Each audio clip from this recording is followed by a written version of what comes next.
નમસ્કાર મિત્રો, એકવાર ફરીથી સ્વાગત છે તમારું આપણી યુટ્યુબ ચેનલમાં। જો તમે પણ એસએસસી કોન્સ્ટેબલ જીડીની ભરતીની રાહ જોઈ રહ્યા હતા તો આ વિડીયો તમારા માટે છે, કારણ કે કોન્સ્ટેબલ જીડીની ભરતીને લઈને એક ખૂબ જ મહત્વના સમાચાર સામે આવી રહ્યા છે। હવે આ ભરતીમાં કેટલી જગ્યા છે, શું લાયકાત રહેશે, તેનું ગ્રાઉન્ડ કેવું રહેશે વગેરેની સંપૂર્ણ માહિતી આ વિડીયોમાં જોઈશું। એ પહેલા જે લોકો આપણી ચેનલમાં નવા હોય તો પ્લીઝ આ ચેનલને સબસ્ક્રાઇબ કરી લો, બાજુમાં આપેલા બેલ આઇકન પર ક્લિક કરી લો, કારણ કે આપણી ચેનલમાં સરકારી ભરતીની માહિતી સૌથી પહેલા અને સચોટ આપવામાં આવે છે। મિત્રો, વિડીયો શરૂ કરીએ પહેલા તમારા માટે એક સારા સમાચાર આપી દઉં કે એસએસસી કોન્સ્ટેબલ જીડીની ભરતીના ઇતિહાસમાં સૌથી મોટી ભરતી બહાર પાડવામાં આવી છે અને અત્યારે જે ટોટલ જગ્યા આપવામાં આવી છે તે જગ્યામાં પણ વધારો થઈ શકે છે। તો આપણે આગળ વાત કરીએ તો જે સંસ્થાનું નામ છે સ્ટાફ સિલેક્શન કમિશન, એસએસસી તરફથી આ નોટિફિકેશન બહાર પાડવામાં આવ્યું છે। પોસ્ટની વાત કરીએ તો પોસ્ટ રહેશે કોન્સ્ટેબલ જીડી। પોસ્ટિંગની વાત કરીએ, લોકેશનની વાત કરીએ તો લોકેશન રહેશે ઓલ ઇન્ડિયા અને જે ફોર્મ ભરવાનું માધ્યમ છે તમારે ઓનલાઈન ફોર્મ ફિલઅપ કરવાનું રહેશે। હવે આપણે ઉંમર મર્યાદાની વાત કરી લઈએ તો ઉંમર મર્યાદામાં જે છે 18 થી લઈને 23 વર્ષ સુધીના કોઈ પણ ઉમેદવાર એપ્લાય કરી શકે છે અને 3 વર્ષની જે છૂટ છે બધી કેટેગરીમાં આપવામાં આવી છે અને આ સાથે જે ઉંમરમાં વધારાની જે છૂટ મળે છે એ સરકારશ્રીના નિયમ મુજબ લાગુ કરવામાં આવેલી છે। એપ્લિકેશન ફીઝની વાત કરીએ તો ઓપન ઓબીસી કેટેગરીના જે મેલ કેન્ડિડેટ છે, પુરુષ ઉમેદવાર, તેના માટે 100 રૂપિયા ચલણ રાખવામાં આવેલું છે, જ્યારે એસસી એસટી અને ફિમેલ કેન્ડિડેટ માટે કોઈ પણ પ્રકારનું ચલણ રાખવામાં આવ્યું નથી અને જે ચલણ છે તમારે ઓનલાઈન ચૂકવણી કરવાનું રહેશે। હવે આપણે સિલેક્શન પ્રોસેસની વાત કરી લઈએ તો સિલેક્શન પ્રોસેસ છે કોમ્પ્યુટર બેઝ આધારિત રહેશે, જે 60 મિનિટનો તમને સમય આપવામાં આવશે, જેમાં નેગેટિવ માર્કની વાત કરીએ તો 0.50 માર્ક છે એ નેગેટિવ રહેશે। હવે આપણે વિષયની વાત કરી લઈએ તો વિષયમાં રહેશે જનરલ ઇન્ટેલિજન્ટ એન્ડ રિઝનિંગ છે તેના 20 પ્રશ્નો 40 mark, general knowledge and general અવેરનેસના 20 પ્રશ્નો 40 માર્ક, મેથેમેટિકના 20 પ્રશ્નો 40 માર્ક અને ઇંગ્લિશ હિન્દી જે આવે છે તેના 20 પ્રશ્નો 40 માર્ક, એમ 60 મિનિટનો તમને સમય આપવામાં આવે છે અને 160 માર્કનું પ્રશ્નપત્ર અહીંયા પૂછવામાં આવશે। એક પ્રશ્નના 2 માર્ક ગણવામાં આવશે।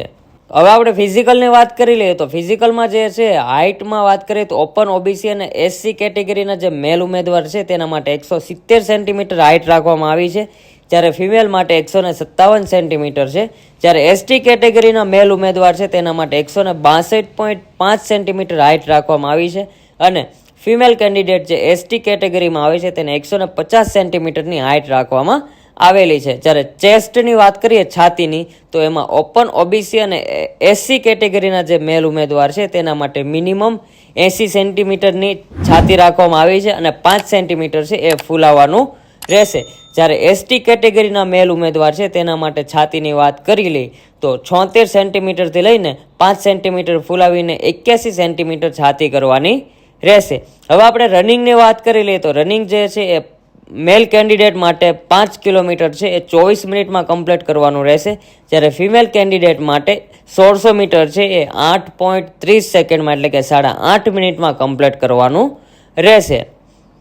હવે મિત્રો આપણે જગ્યાની વાત કરી લઈએ તો એસએસસી કોન્સ્ટેબલ તરફથી જે જીડીની ભરતી બહાર પાડવામાં આવી છે તેમાં ટોટલ 60,000 કરતાં વધારે જગ્યા પર ભરતી બહાર પાડવામાં આવેલી છે। મિત્રો, 60,000 કરતાં વધારે જગ્યા પર ભરતી બહાર પાડવામાં આવી છે અને આ જગ્યામાં પણ હજુ વધારો થઈ શકે છે।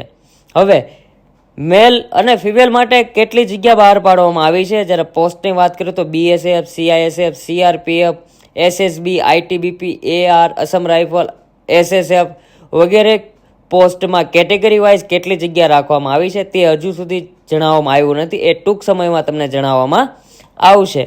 હવે આપણે લાયકાતની વાત કરી લઈએ તો મિત્રો, લાયકાત જે છે એ 10 પાસ કોઈ પણ ઉમેદવાર છે એ આ ભરતીમાં એપ્લાય કરી શકે છે, પણ તમારી ઉંમર છે 18 થી લઈને 23 વર્ષ સુધી હોવી જોઈએ અને જો તમે એસસી એસટી અને ઓબીસી કેટેગરીમાં આવો છો તો 3 વર્ષ અને સરકારશ્રીના નિયમ મુજબ જે વધારાની ઉંમરમાં છૂટછાટ મળે છે એ તમને મળવાપાત્ર રહેશે।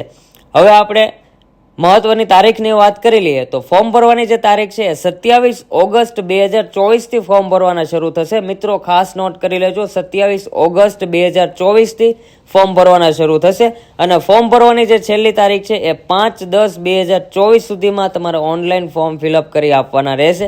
મિત્રો ફરી એકવાર નોટ કરી લેજો, લાસ્ટ જે SSC GDની જે ભરતી હતી તેમાં ઘણા વિદ્યાર્થી મિત્રોના ફોર્મ ભરવાના બાકી રહ્યા હતા. તો અહીંયા તમને ફરીથી જણાવી દઉં કે 27 ઓગસ્ટ 2024 થી ફોર્મ ભરવાના શરૂ થશે અને 5 ઓક્ટોબર 2024 સુધીમાં તમારે ઓનલાઈન ફોર્મ ફિલઅપ કરવાના રહેશે અને ફોર્મનું જે પેમેન્ટ આવે છે ઓનલાઈન એ તમે 6/10/2024 સુધી તમે ઓનલાઈન પેમેન્ટ કરી શકો છો. અને પરીક્ષાની વાત કરી લે તો પરીક્ષા જે છે એ જાન્યુઆરી ફેબ્રુઆરી 2025માં લેવામાં આવશે. તો મિત્રો નોટ કરી લેજો કે જે લાસ્ટ ભરતીમાં જે લોકોને ફોર્મ ભરવાના બાકી રહી ગયા હતા તે સર્વર ડાઉનના કારણે રહી ગયા હતા. તો અહીંયા હું તમને એડવાન્સ જણાવી દઉં છું કે 27 તારીખે ફોર્મ ભરવાના શરૂ થશે. તો તમે વધીને 2 થી 3 દિવસમાં તમારા ફોર્મ ફિલઅપ કરી દો, કારણ કે લાસ્ટ દિવસોમાં જે છે એ સર્વર ડાઉન રહેવાની શક્યતા છે. અને પ્લસ કે સાથે આ ભરતી છે એ 60,000 કરતાં વધારે જગ્યા પર ભરતી કરવામાં આવી છે.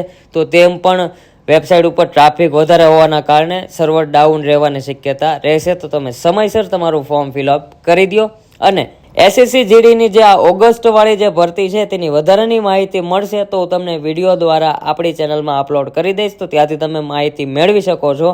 તો તેના માટે આપણી ચેનલને જલ્દીથી સબસ્ક્રાઇબ કરી લો, બાજુમાં આપેલા બેલ આઇકન પર ક્લિક કરી લો, જેથી જ્યારે પણ SSC GDની ભરતીને લઈને બીજો વિડીયો અપલોડ કરું તો એ નોટિફિકેશન સૌથી પહેલાં તમને મળી જાય.